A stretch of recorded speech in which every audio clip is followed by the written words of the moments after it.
I'm 65 years old, and there's something I wish someone had told me when I was young, when I had time to do something about it. I learned, far too late, that being needed is not the same thing as being loved. They feel similar for a while. One can even fool you into thinking it's the other, but one is a transaction and the other is a gift. It took me a lifetime to see the difference. If you'd like to hear more of my stories and reflections, you can find my books through the link in the description. I spent most of my life being the reliable one, the one you called when the car broke down, the one who knew how to fix a leaky faucet or put together a piece of furniture without looking at the instructions.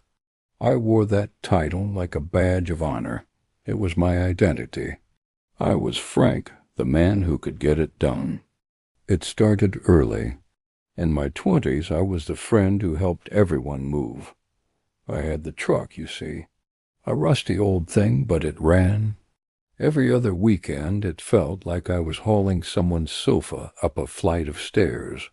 My friends would buy me a pizza and a few beers, slap me on the back, and say, "Frank, you're a lifesaver. What would we do without you?" And I'd feel a warmth spread through my chest. I thought that was friendship. I thought that was connection. I married a woman, Sarah, who was beautiful and a little lost. She needed direction, someone to ground her. I was that person. I handled the finances. I made the big decisions. I fixed things around the house. When our kids came along, a boy and a girl, my role just got bigger. I was the one they ran to when a toy was broken. I was the one who taught them to ride their bikes, holding on until my back ached just to see them finally pedal away on their own. My work was like that, too. I was a foreman at a small construction company. I was always the first one in and the last one out. If a job was behind schedule, I'd work the weekend. If a piece of equipment failed, I was the one under it, covered in grease, until it was running again.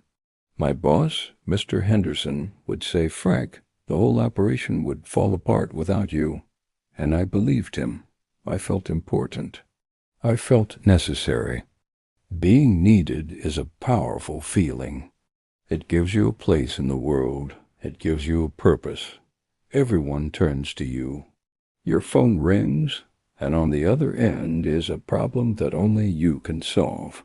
And when you solve it, you get that rush, that feeling of competence, of value. I was addicted to it. The cost, though.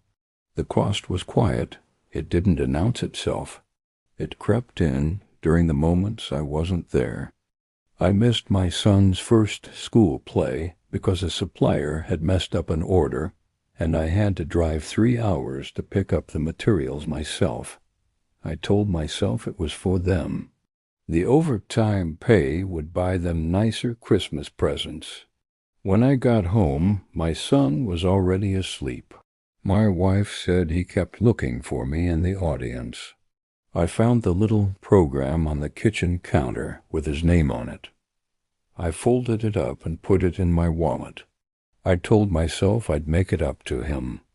I remember Sarah trying to talk to me one night. Not about a bill or a broken dishwasher, but about her, about her day, about a book she was reading. I was tired. My mind was still at the job site, thinking about a concrete pour we had the next morning. I nodded along, said, "You, a few times, but I wasn't really listening. After a few minutes, she just stopped talking. The silence was heavy. She got up and went to bed. I didn't follow. I stayed on the couch, thinking about lumber and timelines. I told myself we'd have time to talk later. There's always more time. My boys grew up. They stopped needing me to fix their toys. They learned to fix their own cars. They moved out.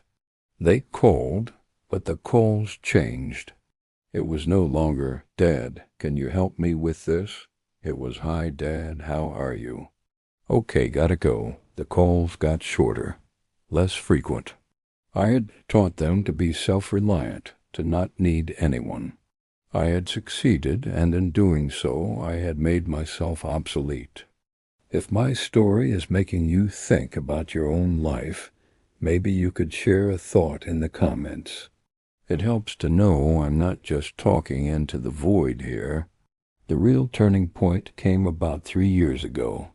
Sarah got sick, fast and cruel. Suddenly the tables were turned. She was the one who needed me, but not for the things I knew how to do. I couldn't fix this.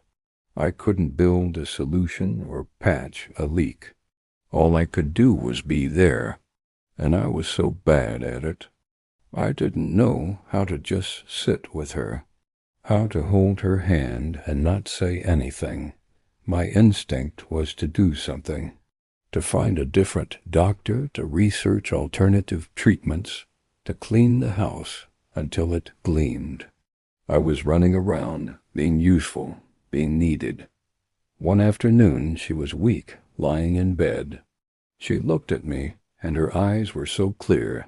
She said, "Frank, just sit. Just be with me." I sat down, and it was the hardest thing I'd ever done. We didn't talk. I just sat there, listening to the sound of her breathing. And in that silence, I realized it. All those years I had been so busy being needed that I never learned how to be loved. I never learned how to just receive it. How to sit in the quiet presence of another person and let that be enough. Love isn't about what you can do for someone. It's not a transaction. It's about who you are to them when there's nothing to fix. It's about the quiet moments, the shared silences, the pointless conversations about a book or a dream. It's showing up for the school play, not just paying for the tickets. It's listening, really listening, when your wife talks about her day.